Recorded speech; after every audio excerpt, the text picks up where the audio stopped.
I've been blessed, I guess, to say I have a choice.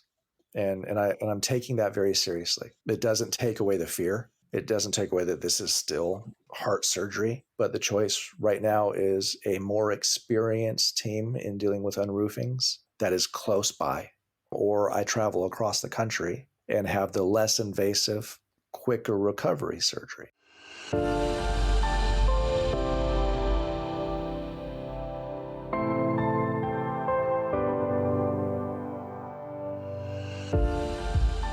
Welcome to Imperfect Heart, a place for you to join me, Jeff Holden, in conversations, discussions, and dialogue about our hearts and the impact myocardial bridges have on them.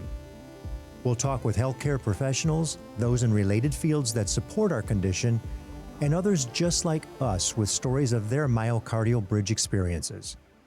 It's my intention for this content to inform, educate, entertain, and even motivate or inspire you in your personal journey on dealing with a myocardial bridge.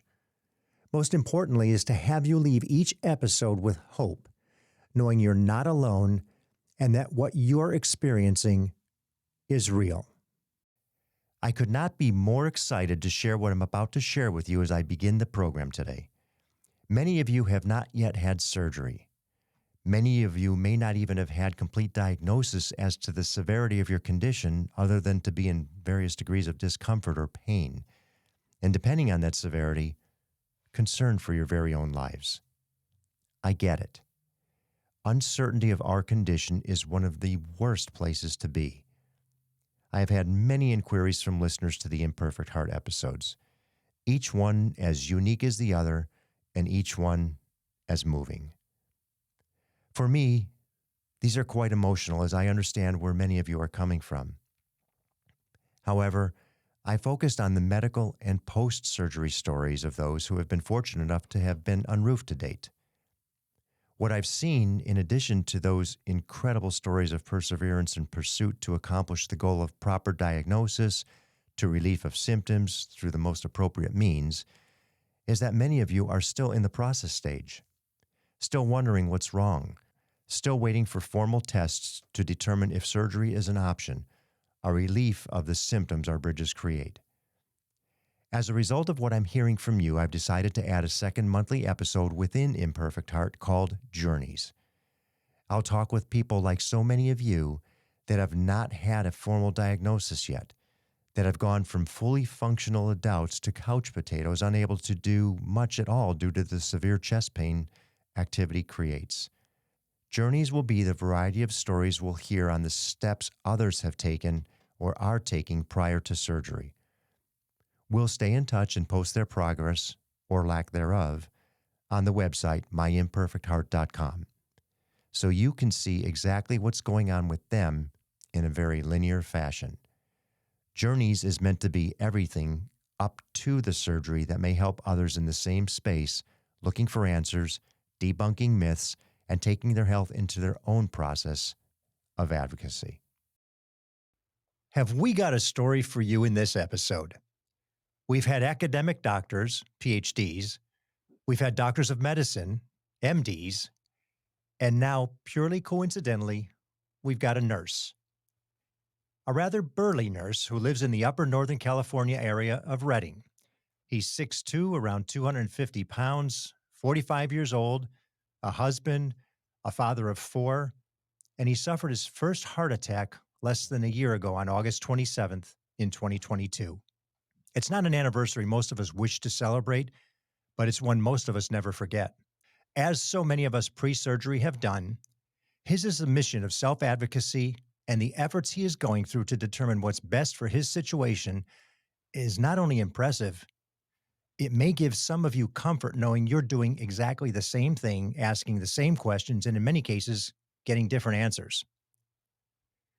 That's not all bad. We're all different people, and our cases present differently. But I think we would all agree there are some standards and we have some expectations of our doctors, our cardiologists, and our surgeons. We're going to hear the desperate attempts to minimize the pain or angina created by his myocardial bridge, the process to get an accurate diagnosis, and where he is currently as he contemplates options for sternotomy or the possibility of robotic unroofing. I'm very pleased he's willing to share his progress to date as he's getting closer to a decision to finally have his unroofing surgery done. Jeremy Hester, welcome to Imperfect Heart. Thank you very much. I appreciate it. So, would you share with us what caused you to get started down this crazy, unsettling route? I mean, what happened that you knew something was wrong? Right. You're a nurse. I I am a nurse. I am an ER nurse. So it's another busy day in the ER in our little busy community. And I went to have lunch and I started having a little bit of chest pressure. And that was around somewhere between noon and 2. And it was funny because I met my wife for lunch. She's also a nurse. And I met her and she saw me and she said, you look like things aren't going well. What's going on? I'm like, you're giving me chest pain because I joke like that. And I was having chest pain, but it wasn't your typical chest pain. All it felt like, it wasn't, the signs that we look for: crushing chest pain, shortness of breath. And I'm working super hard, so I'm already short of breath.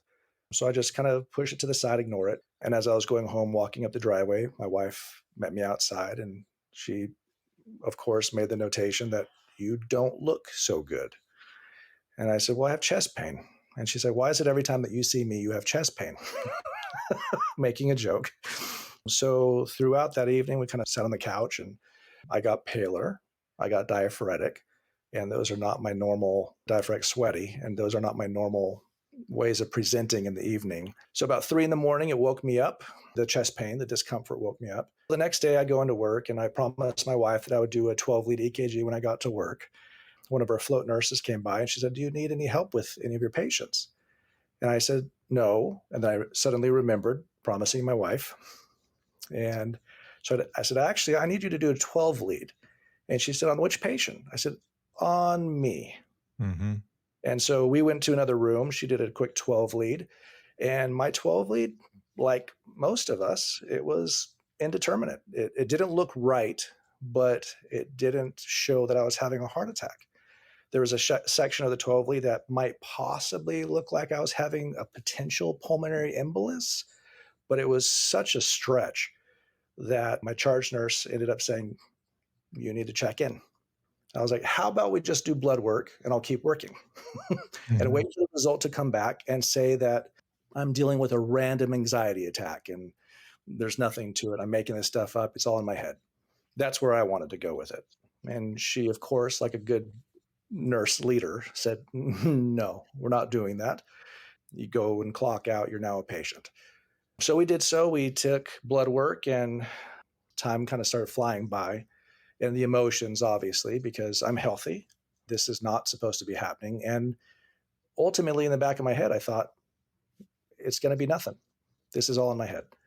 And so when she came back with the positive troponin, my troponin ended up being 1.86, I believe. And that is clearly that something's wrong. And that shocked me. I mean, I immediately started tearing up and I was like, whoa, wow, that's a tough one. Mm-hmm. So that was hard to face as someone who has never been really sick.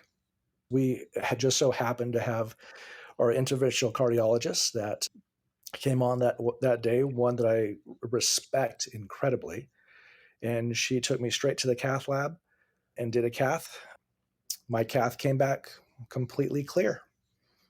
And she noted I'm going through the process in my head like, wait, how is this clear? How do you connect a troponin like that, to on a healthy person to having a heart attack? I don't understand. And she said, well, you have a little bit of a bridge, but it's such a small bridge, I wouldn't think it would do anything.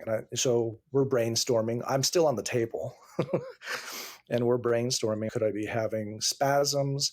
And she said, it didn't, while I was in there, it didn't show that you were having any of those. But the theory that we're going to go off of right now is that you have spasms. Mm-hmm. We're going to call it Prinzmetal angina and spasms that cause, heart pain. So Kudos to her because that's something that so many docs miss. And they yes, just dismiss it before they even have the discussion. But not only did she point out to you that you've got a bridge and the identification, it's a relatively short bridge. I don't think it could be, but maybe. And Yeah. she went right into the spasm discussion, which that's a perfect progression. It's great to hear. It, to be honest, is pretty amazing. So she explained to me that she's had a few patients like this in the past, and ultimately most of them resolve on their own. And so she told me to expect within two take a couple weeks, expect within 2 to 3 months that things will get better. And so immediately she gave me, I believe it was amlodipine, and she gave me aspirin and sublingual nitroglycerin. And she said, whenever the pain starts, take a sublingual, and over the next few months, it'll resolve. So I knew I was going to be off for a few weeks.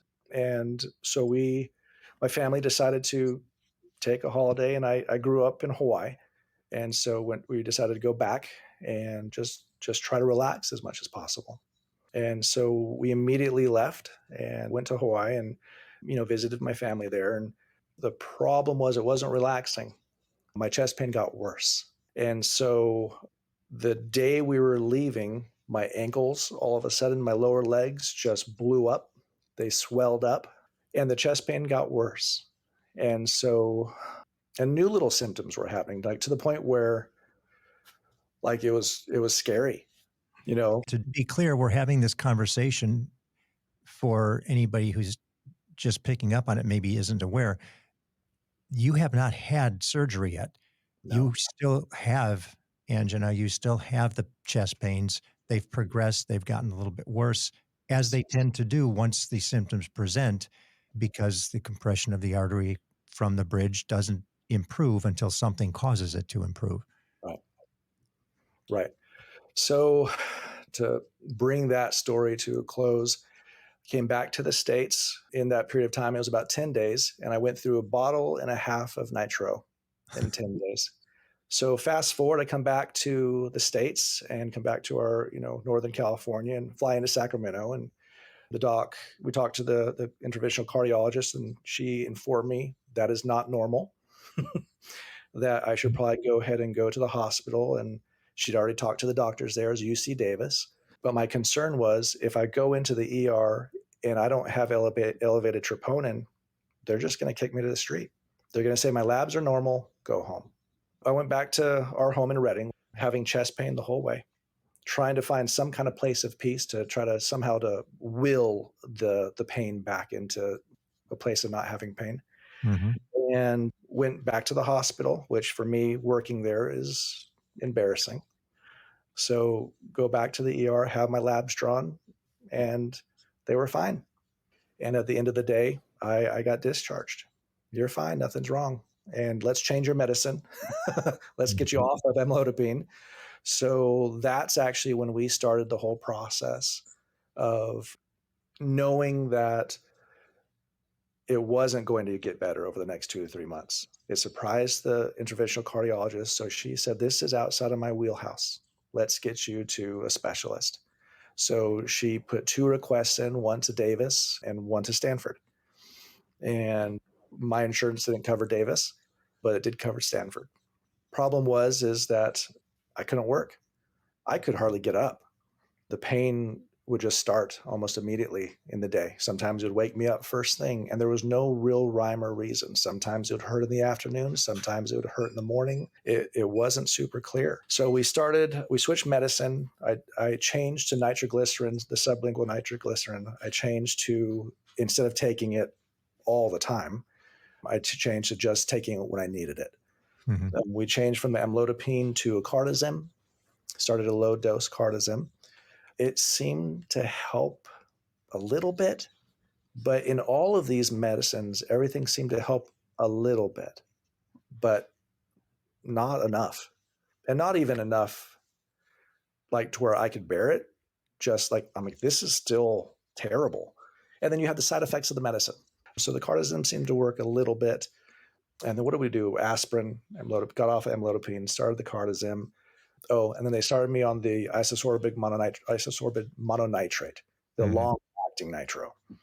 And the doc was like, you can't keep taking the sublingual like this. So that was good, but it took me about 2 weeks to adjust to. When I'd get out of bed, I would almost fall down because of the dizziness, because my blood Mhm. pressure was low. So low. Hmm.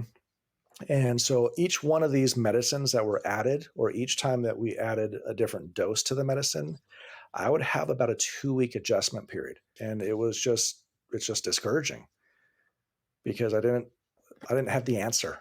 And And it was just a remedy. yeah, I'm not a big, like, I want to be reliant on these medicines for my whole life. And that just did not sound good to me, but they weren't even working. And so finally, I heard back from Stanford, and but the earliest, and this was in, I want to say it was September, sometime in September, I heard back from them, and they let me know that they would totally see me. So we went straight to their one of their specialists, Dr. Trammell, who is absolutely, her and her team are fantastic. But the soonest they could get me in was the next, I believe it was April, which was like 5 or 6 months, 7 months away, which sounded terrible to me. Mhm. So, I'm thinking, I'm going to lose my job. I'm going to If lose my not your job. life, you don't know that you're not gonna have a heart attack. Totally. Yeah. And that's, talk about a mix of emotions. I'm like, okay, I want to live, but I also want my family to eat. This is tough. Mhm. So, I mean, I'm super thankful that they were able to get me in a couple months early. So they called me out of the blue, and I'm home feeling terrible, feeling useless. I mean, in whatever it's worth, feeling super demasculinized. I went to one of our local cardiologists to set up, because the interventional cardiologist doesn't take on patients like that. So I knew I needed a cardiologist. So I went to the cardiologist, and this is where my story melds in with everyone else's. The cardiologist was completely dismissive.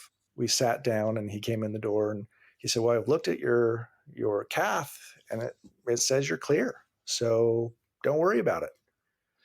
And I said, "Well, I was told by the interventional cardiologist that it's probably spasms." And the conversation, to be candid, went as follows: said that you're fine. And I said, "Well, but I had a heart attack." So explain it. And he just kind of shrugged his shoulders. And I was like, that is not an okay answer. So what I said was, your answer isn't satisfactory. Mhm. So he said, "Well, to be honest, I don't know." And I said, "Cool. I'll keep my appointment with Stanford." And so it was a shrug your shoulders and thanks for your copay and goodbye, Mhm. is how it felt. And I know, and it's been really encouraging to read so many people's stories on the support group, because I'm not alone. Correct. So I was pretty disappointed, obviously, and at this point, really frustrated. And so, and then of course, like, he's saying I'm fine, there's nothing wrong. I'm thinking it might be in my head, but there's this thing of me having a heart attack that is keeping me in the game of, this pain was so mild, and it's the same pain I'm still having every day, literally every day. And And so, debilitating to the point where you can't go yeah, to work. yeah, it was awful. There are so many people, I can see their heads nodding Yeah, from your first opening discussion of the drug therapy, the type of drugs they're going, got that.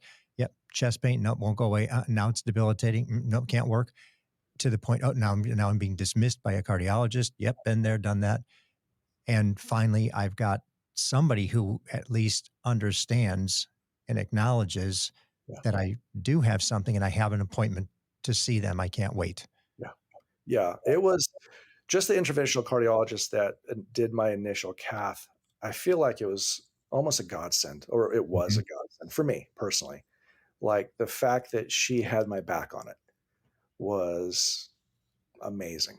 She Because, saved you a whole lot of time yeah, because she there's did. people that it takes them a year just to get to the point of somebody to a year, some people many years. Right.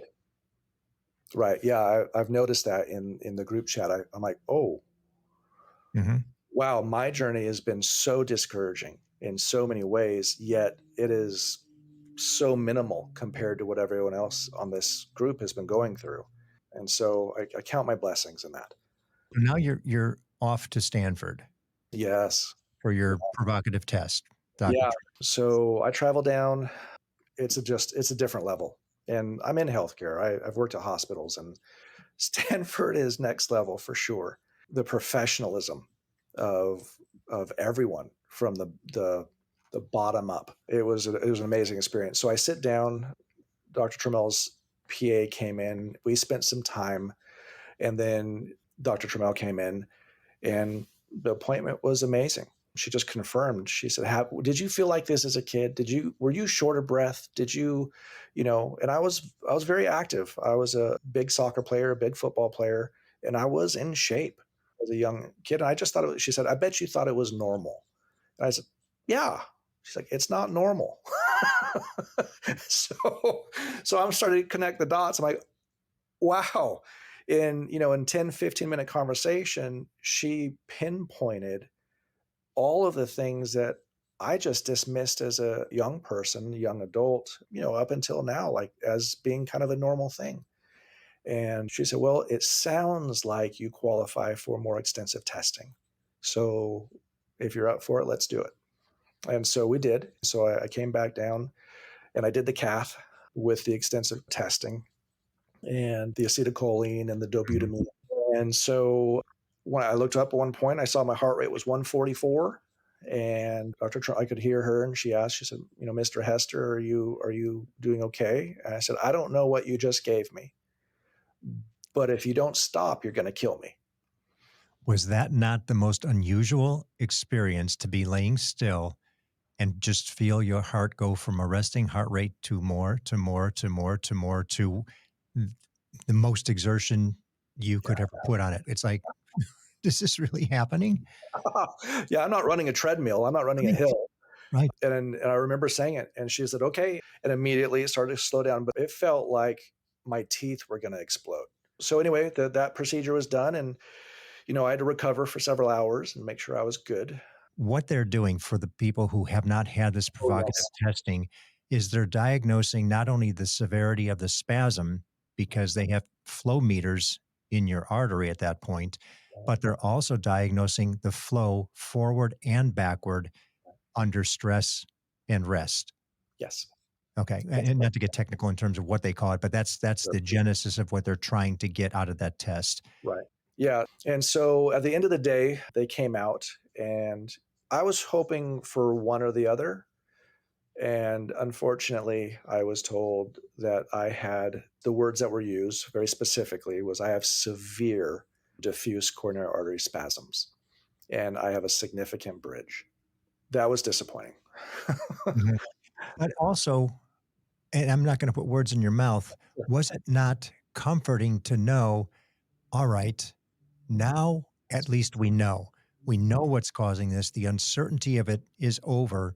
We know this is what these symptoms are. They're being caused by this bridge, and at least I'm one step closer to some resolution." Yes. Mhm.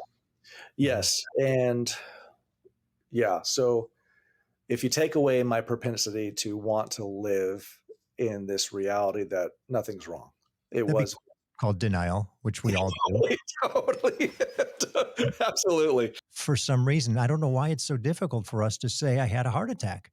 Yeah, I don't like that at all. I still struggle saying it's like, "I had a heart attack." How did I have a heart attack? I took care of myself, Right. and I heard you say it, and I'm sure a lot of other people out there, and we laugh about it because it's a reality. We have to accept the fact that it happened, but it's not our image of a person that has a heart attack typically, no matter who you are, no matter what you look like. If you had that heart attack, the person you look at in the mirror isn't the person that was supposed to have a heart attack. So at that point, the conclusion that they had was because right before my meeting, within the 2 weeks of me initially seeing them and then coming back for the cath, they decided to put me on, what was it? I think Bistolic. So the beta blocker, Mhm. believe. I can't remember exactly. But the goal was in that whole process to, no, they changed the medicine. That's what it was. They changed it to something else. And I responded well. So their hope at the time was we might be able to manage this without doing surgery Mhm. with medicine. And of course, you want to go with a less aggressive route. And so they came to me, and part of me was like, no, let's just cut it out. Let's just go to surgery. it'll fix everything and I'll get back to a normal life and I don't have to be on these stupid meds my whole life. Because that's how that's how you feel about it. So, so all these thoughts and all these fears, and my mind just starts dancing, and I can't sleep because I'm thinking about it. And so I'm like, okay, well, yeah, I guess we should try it with the meds. Well, like all of the other medications, they worked for a time, kind of, and then they stopped working. It wasn't giving me the quality of life. And so we spent the next few months, every 2 weeks, I would have a phone appointment with Stanford, with Shannon, Dr. Trammell's PA. And it was fantastic. I mean, amazing care. And we would talk about it. We'd talk about my symptoms, and then we would talk about the potential medicines that we could change. So we quite literally were practicing medicine through adjusting the pharmaceuticals. How long do I wait before it's actually causing damage? So these are the thoughts that are going on. And to the point where we tried me on antipsychotics, on several antipsychotics, antidepression, however you want to, whatever sensitivities you don't want to offend, antidepressants. And I appreciate you saying that because a lot of people don't even want to address that. Maybe there may be somebody who has symptoms Yeah, and that might help them absolutely. because we don't know what's the root cause of this. And not everybody's symptoms are caused by the same thing. Right. And true to the point of many cardiologists, a lot of bridges are benign. So they could be triggered by something. So I appreciate the fact that you did bring that up.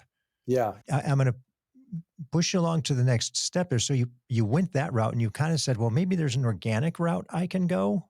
Yeah. I was so frustrated. A doctor friend of mine sent me a few articles from the NIH that were CBD's effects on endothelial inflammation in rats. I just want to not die, really.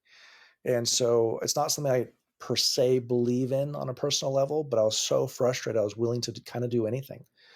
And so I went and got some gummies and trial and error. And lo and behold, it worked every time. I didn't have any pain. I would take the gummy, and in about 30 minutes, pain. Now, and this is in combination with the other medications I was on. Mm-hmm. So it was very encouraging on one hand for me. It could control the pain. And it was the first time I had a string of painless days since the whole thing started in August. And it worked for 4 days. And on Mm-hmm. the fifth day, it stopped working and went back to what it was before, just like all the other medicine. So then talking with Shannon, she's like, well, Jeremy, we're kind of at the limit of exhausting the medicine. It might be time to start talking about surgery. And all of a sudden, the reality of that scared me. Mm-hmm. And so, of course, I'm like, wait a minute. I know I kind of wanted it before, but getting my chest opened up is really scary for me. And so I asked if we could try adding a beta blocker to the calcium channel blocker. Generally, they don't want to do that because the effects on the heart rate and your blood pressure are really bad. So we did. We added a low dose of that. The combination of what I've been doing has given me the best results so far.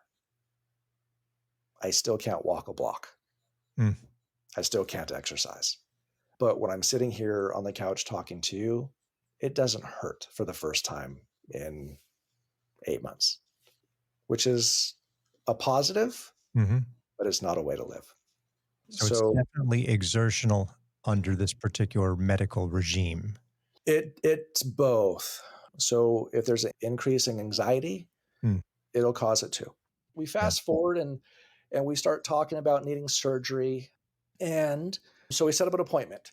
So as so many people in the group are aware, Stanford has the leading research, as far as I know, for myocardial bridges. And in Dr. Boyd, one of the leading surgeons. Are we having this meeting to determine whether I qualify?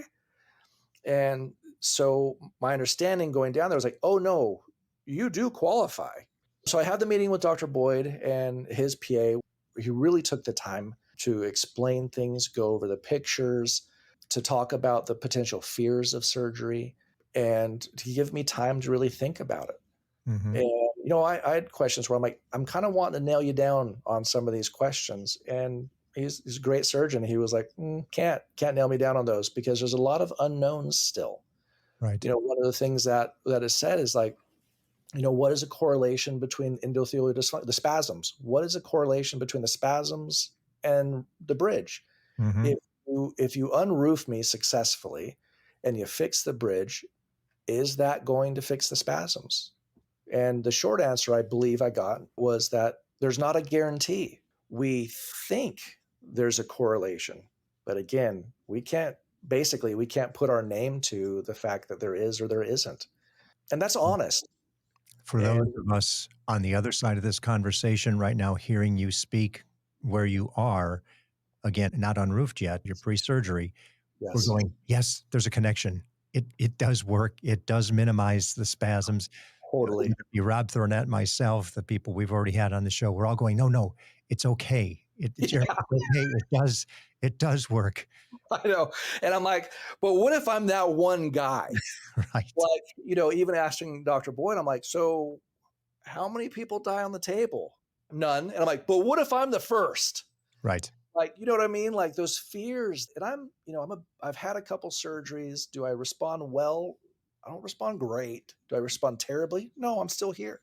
Hmm. And so, I play that kind of devil's advocate sometimes where I'm like, but what if? Hmm.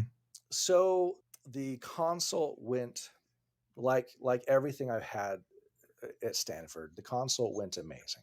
They were incredibly professional. They took the time. These are, they're world-renowned specialists, and they've got other people to see. And I didn't feel like I was rushed or dismissed. And he was honest. He was like, "This could help. Maybe it won't, but it could." Hmm. Our percentages are pretty good of patients who've had it saying that it does help. And so that started the process of, okay, we got to do the surgery. And he's actually the one who told me to come on the support group. He said, I hear there's a support group. It might be really helpful. Well, it's a 4.5 hour drive from Stanford to my home without traffic. And I went on, joined the group, and I spent probably 2 hours of the drive reading stories, reading test results, reading, testimonies, crying on several occasions because, well, holy moly, their story is like mine. And, I've been dismissed by cardiologists and basically told, we don't know. Something's going on. It might be spasms. And here I am like, am I making this up? Is this it's not in my head, but is this in my head? So Right. yeah, so we don't know what it is. So I met with Dr. Boyd, and the big question now was, okay, when? When are we doing the surgery? The options that they provide were thoracotomy, the one on the side, not a candidate, and then Dr. Boyd was, pretty straightforward. So at that point, the option really was sternotomy. I'm a little nervous, and I shouldn't be because I'm going to take care of it. And then it's Stanford, it's Dr. Boyd, so I'm going to be fine. But it was still, there's still a fear there. But, reading as much as I could. And then all of a sudden I start reading, do robotics, try robotics. If robotics is an option in your area, do robotics. Well, Stanford doesn't do robotics yet. This certainly, the robotics approach, I mean, the surgery alone is new. It's a new heart surgery. It hasn't been around very long. And so now, and robotics is even newer than that. I don't know what the date is, but it's so new, there isn't enough information on whether it's the way to go or not. Hmm. And for me, that's scary. It was enough to play on my fears, enough to play on my concerns. And, you know, medically from the surgical site, recovery is stated to be about 3 months, Hmm. somewhere between 3 and 6 months is what I'm told. So Everybody is different. There are no two of us alike that's in right. any way, shape, or form. Our deformities are different. That's right. The Right. process Right. to fix us is different.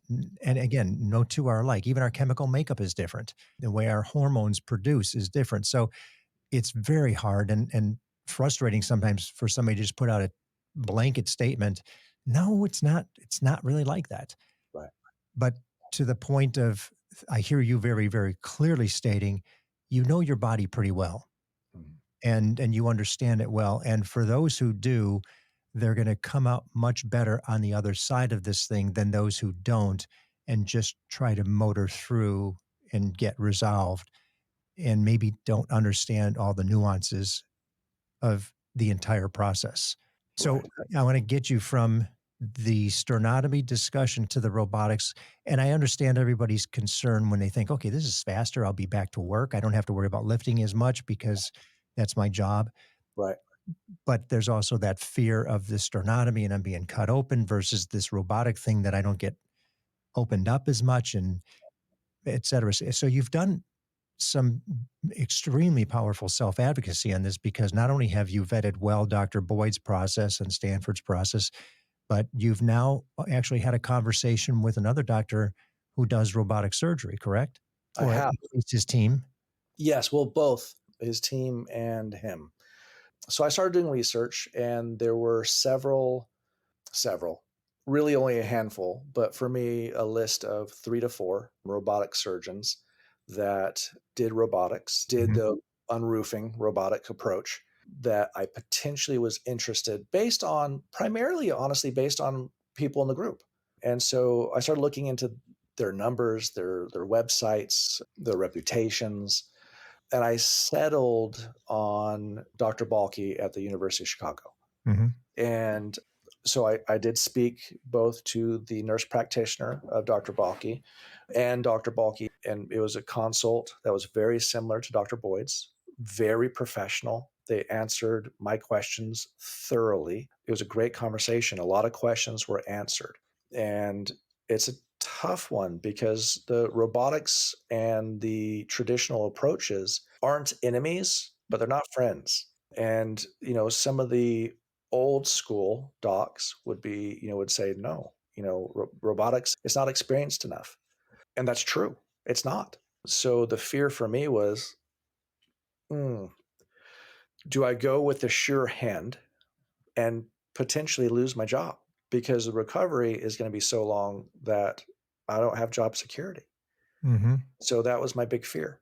I've already taken enough time off of work, and now I've had to go back to work to keep from losing my job and to keep my insurance and that process that I'm Mhm. sure everyone is having to go through to one degree or another. So now I'm back at work having to pop nitros all the time to ride this real fine line of having another heart attack just so that I can have insurance to have a surgery to potentially save my life. So it's a tough road, right? And so one of the biggest allures of doing robotics is the recovery time. Like, just to share my process as I'm going through this because I haven't made the decision yet on which one. I had the sure hand, the amazing experience at Stanford, absolutely professional group of people who are definitely the leaders in myocardial bridges and know what to do and know how to fix it. I have no Mhm. doubt. But my big fear is the recovery time. And with my job, that's gonna be a bit to be able to do what I do. I think it's 5 punctures through the ribs, and one's a chest tube and the other one is the tech. Right. And with my chest cavity, like, how do you get over the heart? Where when you do a sternotomy, that is right over the heart, and that's hands in, and the approach is good. So I'm having to weigh, like, does it give a good view? I'm hearing one thing on one side, I'm hearing another thing on the other side. How much of that is just preference? So that's kind of how I look at it in the world. It's such a new way of doing it. Now, the numbers that I gathered are good on both, and the risks. There's a pros and cons for both. One of the big questions I had is, give me your percentages, give me your numbers, and the problem is they don't have enough to Mhm. to really have. We're not really comparing apples to apples. And so whether that's Dr. Boyd or Dr. Balky or any of the other doctors who do robotics, I have options. And I know that probably comes across as like a kick in the pants for some people because a lot of them would just love to have a surgeon that would say yes. And Agreed. so I don't want to take away from anybody that is walking through that because that my heart comes out to you. Like that's awful. Hmm. And this is just, I've been blessed, I guess, to say I have a choice. And I'm taking that very seriously, and very thankfully. It's not lost on me. It doesn't take away the fear. It doesn't take away that this is still heart surgery. So the choice and I'm still in the middle of making the choice, but the choice right now is a more experienced team in dealing with unroofings that is close by, or I travel across the country and have the less invasive, quicker recovery surgery.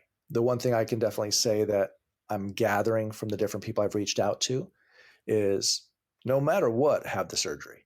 Yes.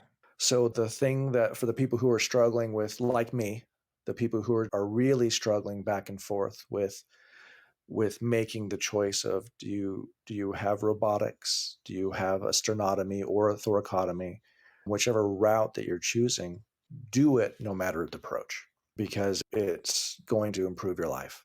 There is a consensus that the surgery does improve the quality of life. Yeah, Period. End of story. Doesn't always minimize all the symptoms or eradicate the symptoms, but it certainly gives you the ability to get the majority of the life you knew previously back. right, And even if you have to take some small dosage of medication, it's far better than it was previously. right. That's what I've been Mhm. told from Stanford is most likely, and they have to throw that caveat in there, right? Because it's not a guarantee. So most likely it will improve. So right now, of both of these surgeons, that whichever choice I choose is going to be the right choice. Mhm. That it is really ultimately a choice of one is like, it's not abnormal for there to be a complication. Being that I'm on this side, if I go through Stanford, I can just go back to Stanford and have them do it. They know what they're doing. Right. If I have the procedure in Chicago, I'm going to my local hospital. Mhm. Not as good of an option for me. You know what I mean? Yeah, to your point, everybody doesn't have the luxury of that option. Right. It may be just maybe their local hospital's willing to give it a shot and try it, Yeah. you know, Right. which may still be better than the consequence of living without it, because at some point, the bridge will further restrict the vessel. It Right. just happens over time. As we age, it continues to weaken, weaken, weaken. And at some point, it can't reflex back, and the flow is diminished to the point of severity, maybe a heart attack, again, another heart attack or a severe heart attack. So I think any option of a choice to do or not to do is far better than no choice or Agreed. no option. And because so many do have we'll call it the luxury of choice to robotic versus sternotomy, Mhm. it's a great discussion. And it's great for, I think, people to hear somebody who's actually going through that in their mind right now. And you've explained extremely well both sides, the things to be aware of, the things that are going through your mind, the challenges, mentally that you have to go through, the machinations of, oh, well, this. And then the other side of your brain goes, well, what is this? And, you have that extra burden of weight of your work. Yes. Yeah. And On one hand, it would have almost been easier in some ways if when I spoke with Dr. Balky, if he was like, yeah, no, because he does have a reputation of he says no. he says no. Yes. Yeah. If he doesn't believe that he can provide a clear benefit to someone, and he was really clear with me, I can do the bridge. That doesn't necessarily solve. Mm. He says, so you have very bad spasms, and this isn't guaranteed to fix that. Now, we know from Stanford's research that, and from, my gosh, everyone in the support group that, yeah, it does help. What percentage? Hmm. Well, that's the risk we're taking.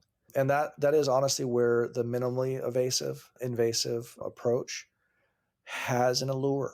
I started kind of down that path, quelling my fears. And so it's one of those things where if you want the sure thing, and if you want a sure hand, like I will always recommend Stanford, even though it didn't happen yet, just based on my experience with their numbers. That being said, you do have a lot of people out there that are like, yeah, we got this. You're like, did you do the testing? The best testers on this right now are Stanford. Right. They know their thing, and that's not to take away from anyone who has it's general testing. It's Well, nothing extravagant. it's like everything else. The more preparation, the greater the likelihood of a better outcome. Right. Right. And and that's everything. Right. And I think we've seen in some cases where people maybe have gone to a different situation where they did have the unroofing surgery, and even in some cases they didn't get the entire That's right. LED. There was That's still a piece roofed. right. Yep. Right. Like, they're going into your heart, like, and the best still make mistake, but this whole thing, like what we talked about before, it comes back to a level of faith. Mhm. Like, and it really does. Like, at the end of the day, whatever your belief system, higher power, whatnot, mine is very specific to me. Like, at the end of the day, like, my health isn't in my hands. I'm Mm. gonna have to. I'm at. Do I trust a higher power? For me, I do. But at the end of the day, you're putting your faith and searching that. You're still having to trust yourself to somebody else. Well, I know your decision is imminent.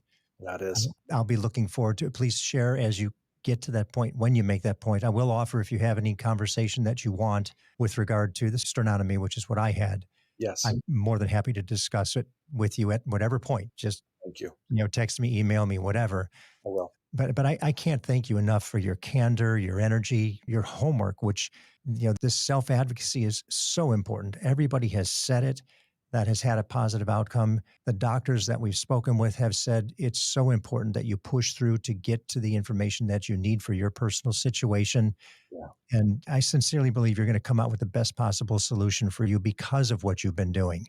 And not to mention, you've got a sense of humor about it, which we have to. Otherwise, it gets so depressing and it can be so overwhelming. Yeah. But I really look forward to A, you making the decision, which is the first step in this, and B, the outcome post. Because you're going to have the surgery. And I so look forward to that 3, 4, 5 weeks post surgery when you're like, here it is. This is why I did this. Yeah. Yeah. So, Yeah. Because I can't live. I mean, ultimately, my choices are have the surgery, one way or the other, or live on disability the rest of my life. not going to happen. It's exciting. It's scary. Yeah. There's no question. It's scary. We have lots of conversations about it, and the truth of the matter is, it is. These aren't little stakes that we're talking about here, and Mm-mm. it's a big decision whether you make it alone or you make it with your family. It's a big deal.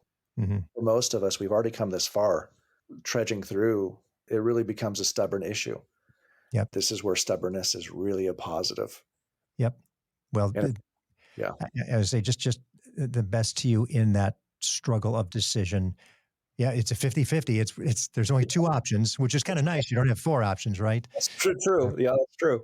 And we're really looking forward to it. And I'm really praying for you, man, that whichever choice you make, that you can make it quickly and that the process is done equally as quick. Thank you. And thank you again. Yeah, absolutely. Anytime. If you'd like to share your story on journeys in the process of getting to surgery, please visit myimperfectheart.com, click on contacts, and send me your information. I'd love to talk to you. Thank you for listening to Imperfect Heart. It's my hope that this information helped in some way to improve your situation or will help you better understand this condition. More importantly, that it gives you hope through stories that there is help and you most certainly are not alone. If you've been diagnosed with a myocardial bridge, please be sure to join the private Facebook group, Myocardial Bridge Support Group. For more information about our program or to reach me directly, visit the website, myimperfectheart.com. If you like what you heard today, please give a positive review, thumbs up, high five, whatever your app likes. And be sure to share with everyone important to you so they understand what it is you're dealing with. Please subscribe as well. Welcome each day with gratitude and positivity.